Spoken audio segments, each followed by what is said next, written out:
Let's be frank. Let's have an honest discussion about something in our industry that everybody's worried about in the film, entertainment, music, visual, acting, everything.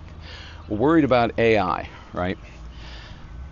I know we've all had our jolts like, oh my God, this is the future, everything's going to disappear that we know. But I don't think so, at least not in most of our lifetimes. I think even a child that's 8 years old still going to have to worry about this, but they'll accept it more because all new technology is kind of opposed at the beginning.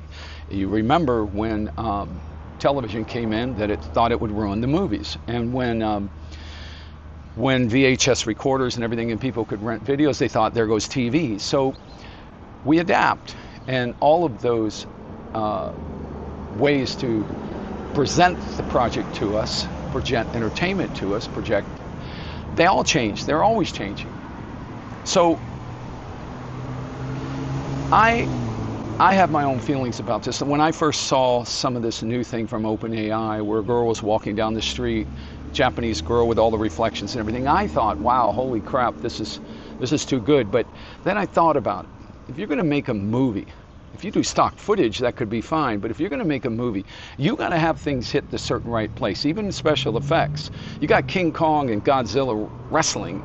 You're going to have to, their hands have to touch, the body's got to touch, everything. You got to move them a certain way. And in the movie industry now, we do motion capture, but we can go in there and we can adjust that motion capture to hit where we want it to stop so it looks like a solid object, right? With AI, you're not going to be able to probably go in there, not right away, and actually adjust the animation, the movement. You can't adjust that girl's speed. You can't make her walk backwards. Well, you could reverse the film. But what I'm saying is the control to be able to do what you want in a film and consistently from multiple angles is going to be a lot tougher with AI. Already, it's really tough to do even the simplest thing with photos. I know it'll get better. I know that. But here's the other thing. Actors. Anybody that believes that AI is going to replace an actor is crazy. You can replace extras in the background. They've already been doing that since Lord of the Rings, massive armies and all. But they're even doing it now in a bleacher that's close-up. I think Disney had a film where they had some AI people sitting behind them, and it was so damn obvious that they got called out on it. So a lot of those extras lost their jobs that day on a Disney show. But here's how I feel about actors. If you've worked with actors, and I have, and I've worked with all sorts of actors. I've worked with famous actors like Russell Crowe and Viggo Mortensen and all, but earlier in their careers. The thing about them is they give you something that you can't even imagine when you're sitting there trying to create your movie. They give you surprises. They give you the lifetime experience of going through hell in their lives or going through heaven in their lives. They have all these things to draw on. And there's no way that AI is going to know that. And if you, as a sole person writing things in a prompt, you're not going to get there. What they might do first is you might have everything played with actors on a white stage, kind of like Avatar with the, the mocap and everything. And the actors have to act it all out. And then in AI, they go, make this one a tall giraffe and make this one over here, a horse's ass. Whatever it is, it can do that. It can actually take the movement of a video that's already been shot. Actors still would have to do it, but facial capture is still going to be ridiculous hard in AI on a real person. That's why Cameron started it with Avatar, having all these cameras and everything attached to where that really was that actor. That actor's performance was really there. That's why Gollum in Lord of the Rings got nominated, for a best acting role. Because it still took an actor, it still took emotion, it still took real people's faces, the unpredictability of people. Look at Christopher Walken. Does he talk like anybody else? When I first saw Christopher Walken, I actually thought he was a bad actor. But I loved the movies he was in, like Brainstorm, and what was the one where he had to touch the president's hand, and I think it was Blind Spot or Blind, whatever. But he talks like a normal person would say, I'm going down the street to get some groceries. And Walken will always go, I'm going down the street to get some groceries. And it's really strange. Who else is? William Shatner has the same sort of thing. Bones.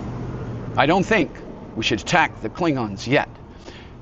Jeff Goldblum has a very similar way of talking. So what I'm saying is, these actors become who they are, and when you hire them, you get that, and you get their whole life experience, and you get the problems they have, and you get the problems and the flaws and everything, and you have to yell at them, and they have to yell at you, and everybody has a fun time on a set. I will hate when that's gone, and the reason why I don't think that's going to happen is because there's going to be kind of a backlash. There's already a backlash for too much CGI, and I don't mean that movies don't have it. They're just invisible now. They take their time to make it invisible. I love Christopher Nolan's always going, oh, he had no, oh, bullshit.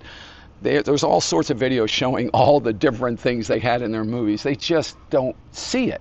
They use enough physical elements with enough CG elements mixed together and mixed well that you don't notice it.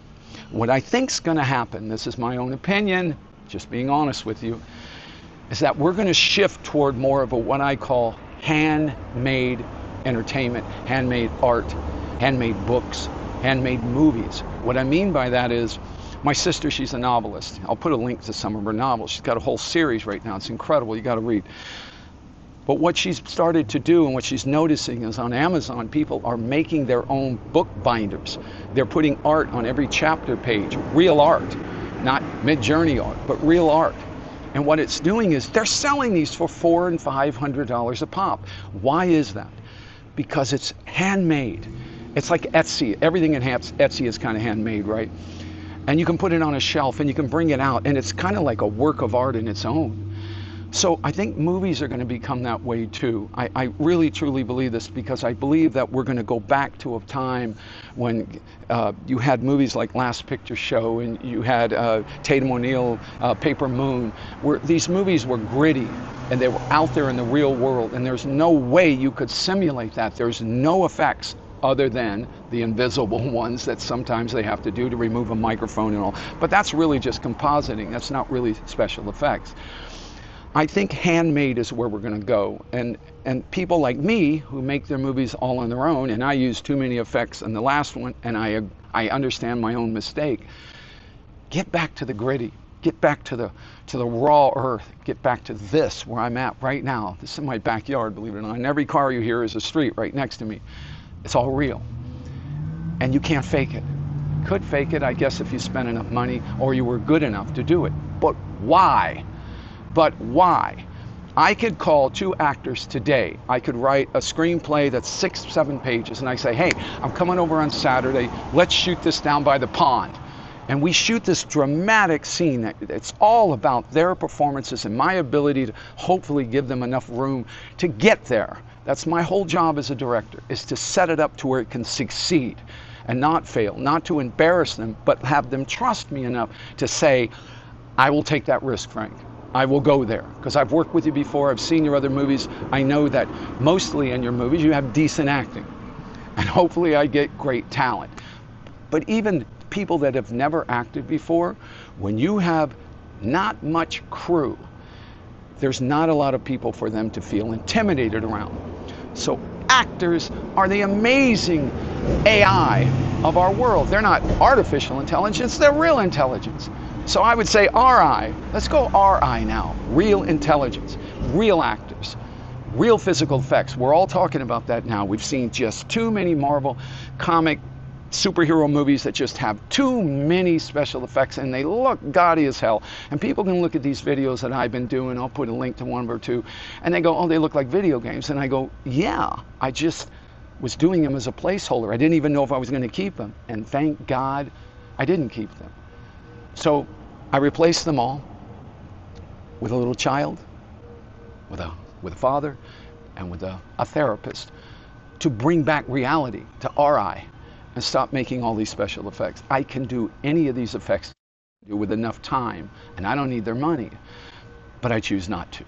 And I choose to go down that path of homemade, handmade movies, entertainment, and every actor out there should understand there's going to be a big backlash to this. So don't worry, don't be afraid.